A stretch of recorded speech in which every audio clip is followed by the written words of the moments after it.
It's January, it's time to look back on my Make 9 for 2022 and look forward to my Make 9 and goals for 2023.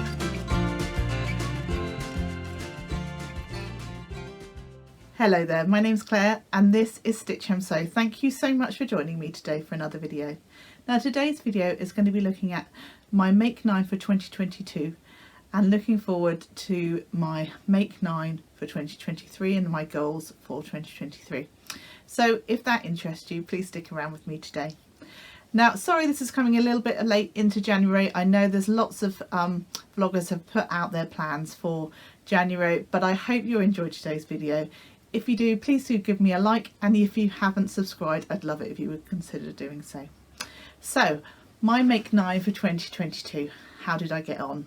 So I'm going to pop an image up of the 9 items I was planning to sew. And what I'll do is I'll just run through those items, whether I made it, how I got on with the pattern, etc., and whether I would make it again. So the first item on there in that top left hand corner is the Tilly and the Buttons Juno pyjamas. Now I made 2 versions of these and I'll pop some pictures in of me wearing those. One was in a blue animal print jersey fabric I got from Beyond the Pink Door, which I just matched with some navy ribbing. And the other pair was from a fabric that I bought from the So Hayley Jane outlet shop, and this is in kind of a pink and purple and blue sort of stripy fabric, and this I did as a collaboration with the lovely Catherine from Soberton Makery. Hi Catherine, if you're watching. And we had such fun doing this collaboration together. We don't actually live too far away from each other, so we managed to get together to do a bit of sewing one evening on our pyjamas, and yeah, it was just so fun. And so yeah, that was a great make to sew up. It's a very easy pattern to follow. That's the whole point of that particular book. The Juno pyjamas are in Tilly and the Buttons Make It Simple book, and it certainly is a simple, easy and nice pattern to use. And I popped this one in because A, I needed some more pyjamas, and B, I thought it would be nice to have a nice sort of relatively easy going pattern in my Make 9 as a bit of a sort of palette cleanser. So that one is that top one in the top left hand corner. Now the next pattern along is the Paper Cut Patterns Nova Coat. Now I made this one in the sort of the beginning of 2022, and I've made this in a sort of a bright blue, sort of a royal blue, I guess you would call it, viscose wool fabric that I bought from Rainbow Fabrics Coleman, and I lined it with a fabric again from the So Hayley Jane outlet shop, and this was just a viscose, a pink based viscose with a pattern design on, and I thought they sort of paired really nicely because there was a little bit of blue within the fabric, the lining fabric itself. Now this is a great pattern. It sews up really well. I was quite nervous about making a coat because I'd never made one before, but the instructions on this are fantastic. There are a number of sew alongs that people have done online should you get stuck. Yeah, it was a great pattern to follow along with, and I really enjoyed sewing it. So if you've ever thought about making the Paper Cut Patterns Nova Coat but you're a bit scared because you haven't done a coat before, it's a great pattern to start off your coat making journey on because it really holds your hand. The instructions are really great and it comes together really easy. It's no more difficult than sewing up any other garment really, so I would highly recommend this coat from that point of view. Now I think it looks really great. I haven't, if I'm honest with you, I haven't worn this a huge amount, purely down to the styling. I think because of it being quite a bright coat, you need to have the right outfit on underneath because it is making quite a statement, and therefore you want a decent sort of outfit going underneath. So it is one where I have to think about what I'm wearing underneath before I choose to wear it. And obviously it's not necessarily the thickest of coats because of the fabric that I used, and therefore it's more of a kind of a spring or an autumn coat rather than a true sort of winter coat. But I do really like this pattern, and it is one that I would potentially revisit in the future, maybe in a more subtle fabric, so that I can sort of pair it with more things. But yeah, a great pattern and definitely one that I would recommend.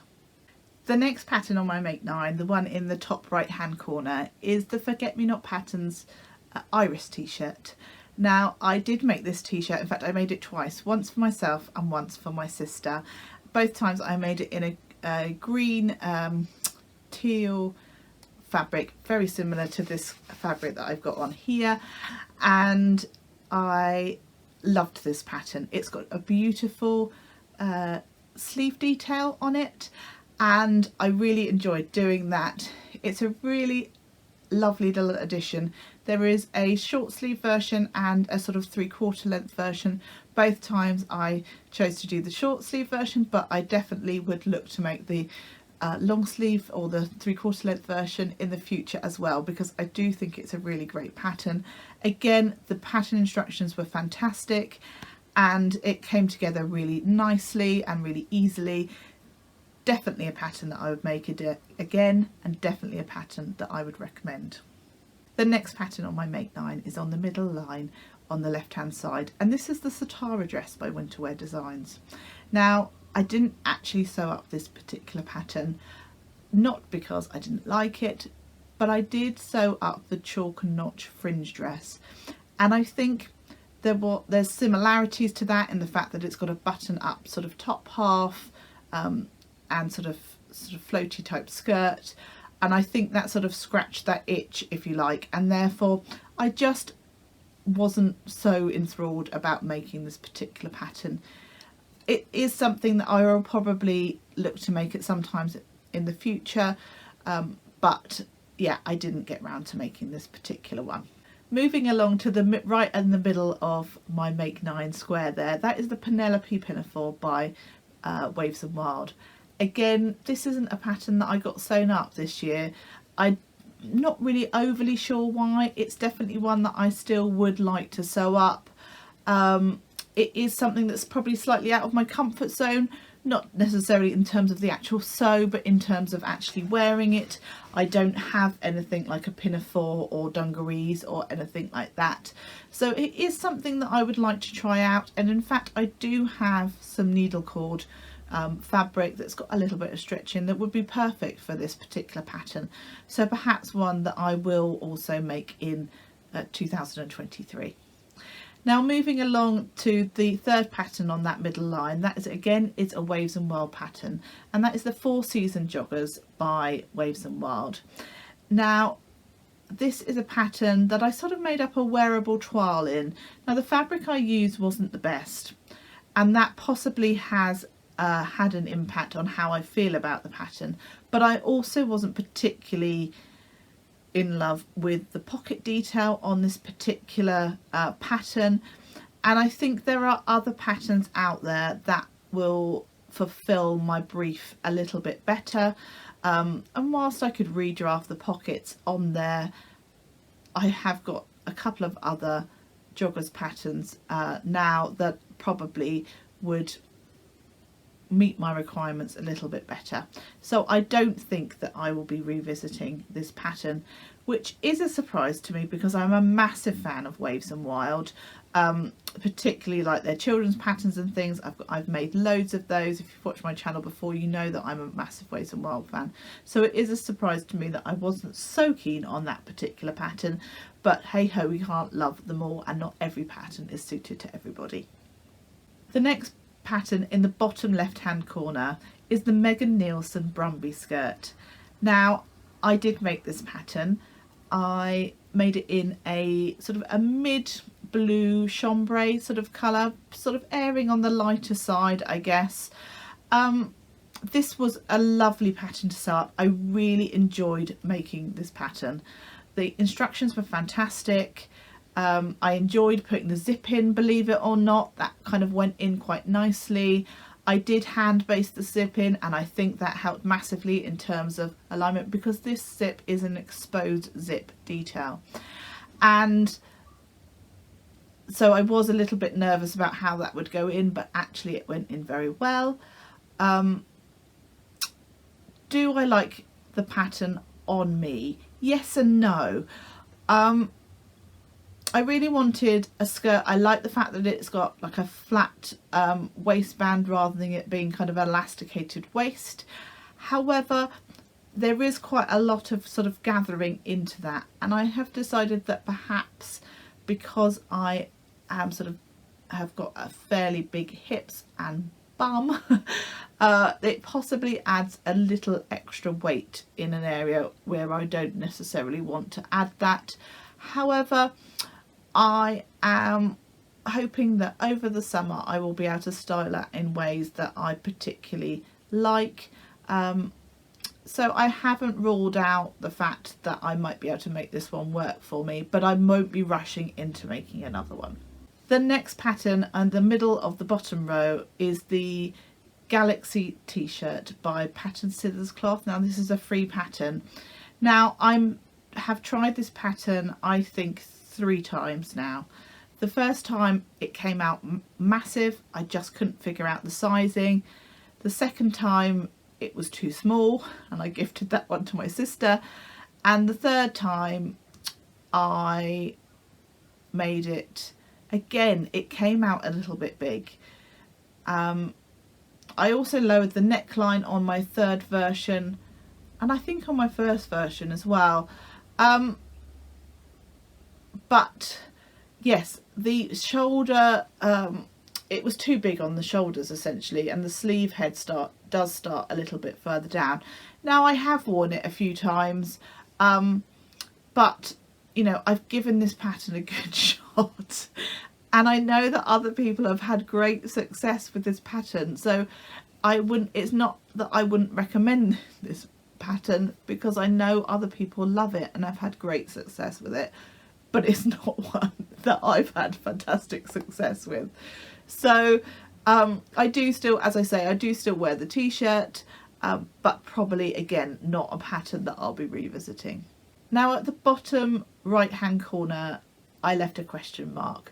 Now this was so that I could sew up a pattern that was brand new, or at least new to me, and throughout the year I've sewn up loads of new to me and brand new patterns. For example, things like the Page hoodie, the pearl cardigan, the Eve dress, the fringe dress. There's so many different ones, I can't even kind of recall all the different names. However, the one that I've probably sewn up the most, and so therefore I'm popping in as kind of one of my favourite makes or patterns of the year, is the Sage Brush Top by Friday Pattern Company. Now I've sewn up this 3 times so far, and I'm definitely not ruling out sewing it up again. Now this, the first time I made it in a cotton fabric, a white cotton fabric with feathers on. I love this fabric, but I have to say that I found that because obviously cotton fabric is a little bit on the stiffer side, I found the sleeves a little bit too much of a statement for my liking, but I do still wear it occasionally, and because of it being a white fabric, it feels quite suitable for summertime or springtime, and so I will try again styling it up through the spring and summer months of 2023. Now I made 2 other versions, both of those in a viscose, both in sort of a ditzy floral print, one with a black base and one with a blue base, and I really like both of these tops, and I will definitely, as I say, not be ruling out making more of these patterns, of this particular pattern and different versions in it. I think it would be really nice to hack it into a dress. I know that a lot of people have done that, so I'd definitely be perhaps looking into doing that in the future as well. Yeah, definitely a hit as far as I'm concerned.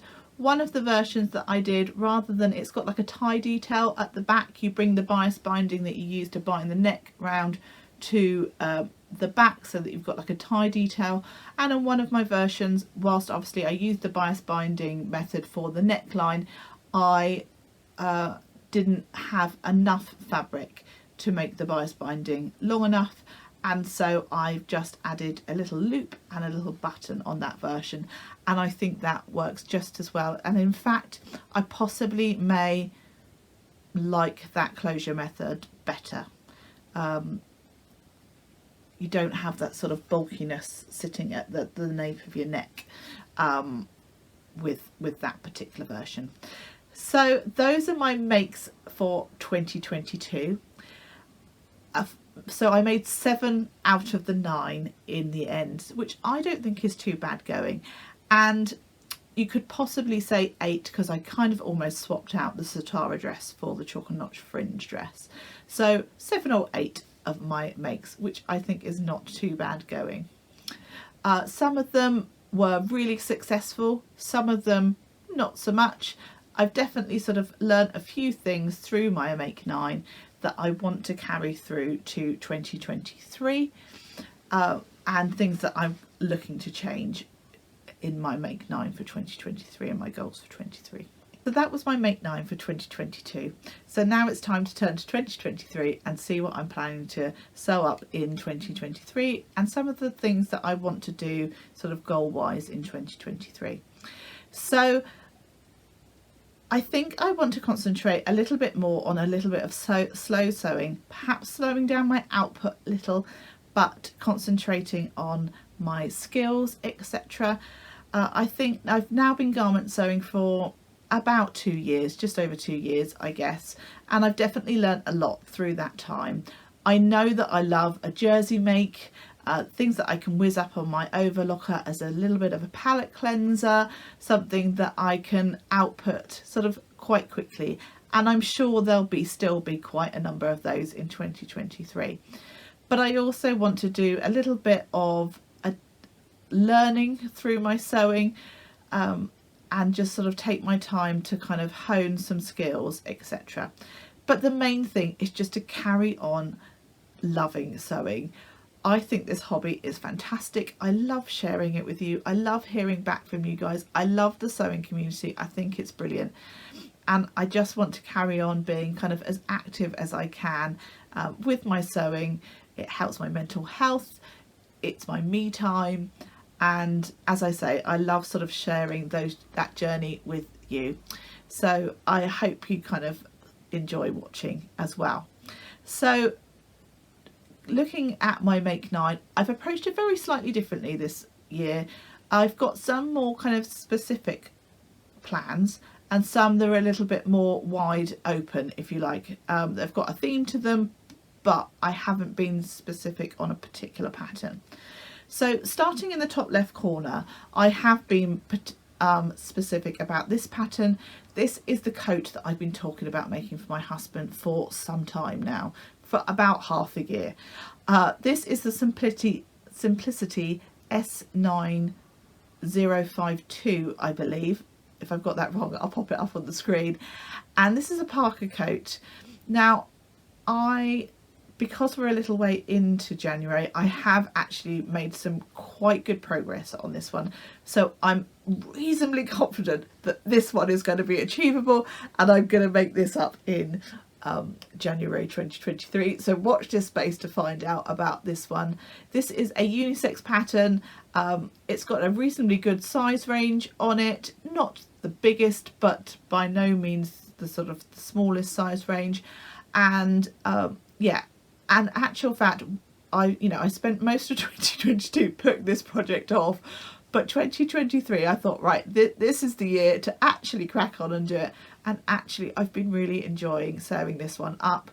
As I say, I've been taking my time, slow sewing, just doing kind of an hour here and an hour there, but really enjoying sort of some of the details and including top stitching and things like that. So yeah, so far so good on this particular pattern. The next one along is the Lyra dress by Tilly and the Buttons. Now I know I'm massively late to the party on this one. This one has been out for probably a couple of years now, and I've had the pattern for a while, but I haven't got around to sewing it up, and I really would like to sew this particular pattern up.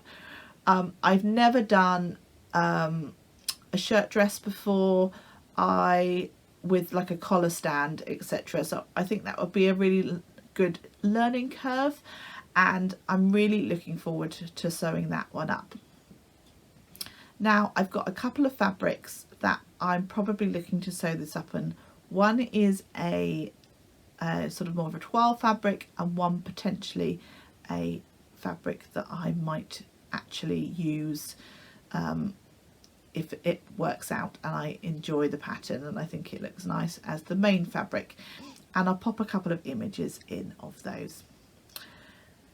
The third pattern is the Estelle dress by Sew Over It. Now I went to the Knitting and Stitching show in October with my lovely friends Crystal and Adele. Crystal is my social thread, and Adele Sew for Serenity, and we met up there and we all bought this particular pattern as kind of a pack. So you got the pattern and some fabric in sort of a kit, if you like, and it was their kind of launch date of this particular fabric. Now I know Adele and Crystal have both made up their version, so it's time for me to crack on and make this as well. And so yeah, at some point during 2023 I want to try this dress as well. Now I'm a little bit anxious, if you like, that this pattern isn't going to suit me quite so well, but it's a jersey dress. I think that sort of knot detail on there will be quite flattering. I guess the thing that is making me a little bit more hesitant is the skirt design. So we'll just see. I will make it out of a sort of a toile fabric before using the fabric that I got from the show, and just see how I got on. Now the next 3 squares are filled with books that I own, sewing books that I own, and I've got these 3 particular sewing books and I haven't sewn an item for any of them. So this year my goal is to sew up at least one item from each of those books. Now the first book is the Cashmerette Ahead of the Curve book. Now this book looks fantastic. I got this for my birthday in October and I still haven't made anything from it, and so I think this will be really great in helping sort of teach me about fit, etc., because this book heavily goes into fitting and things, so I think that will be really ideal.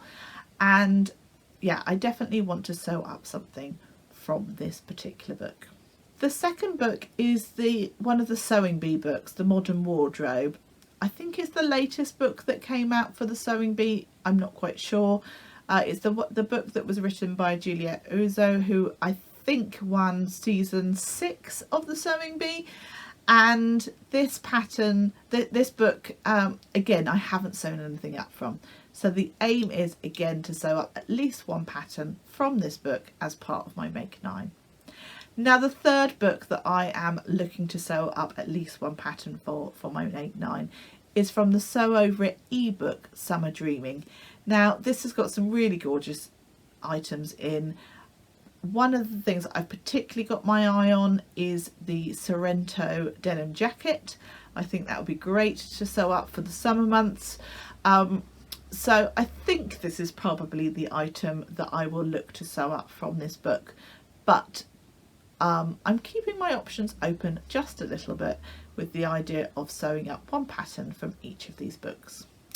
Now the next thing that I've decided that I want to sew up in 2023 and is in the bottom left hand corner of my grid is some Boucle fabric. Now this is a green fabric, green sort of in between a teal and a forest sort of green kind of colour fabric, and I bought this from Fabric Revival. Now I don't think they're trading currently, which is a shame because they used to have some, not a massive selection of fabrics, but really well picked, slightly different fabrics quite a lot of the time, and I really enjoyed sort of shopping with them. Anyway, this particular fabric I've got 3 meters of. Now potentially I might make the Sew Over It Jessie Coatigan. However, I've made this pattern a couple of times now, and so I possibly would like some pattern suggestions that you think I could sew up with for a boucle fabric. Now if I was to sew up the Jessie Coatigan, the first time I sewed it up was in sort of a 12 fabric, and I'll pop a picture in of me wearing that.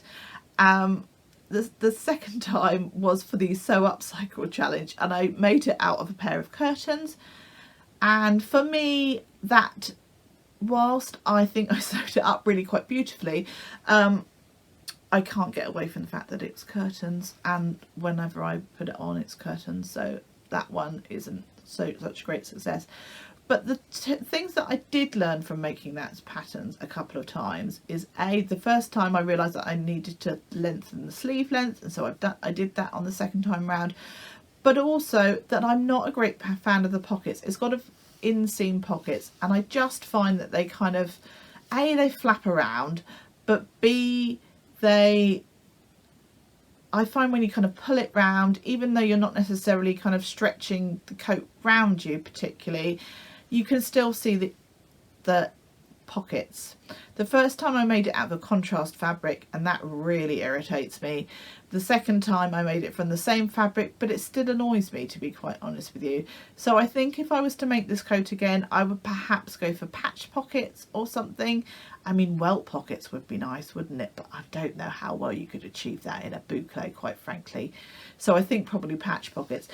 But I'm definitely not married to the idea of the Jessie Coatigan, and so I would really welcome any pattern suggestions that you've got for a boucle fabric. That would be brilliant.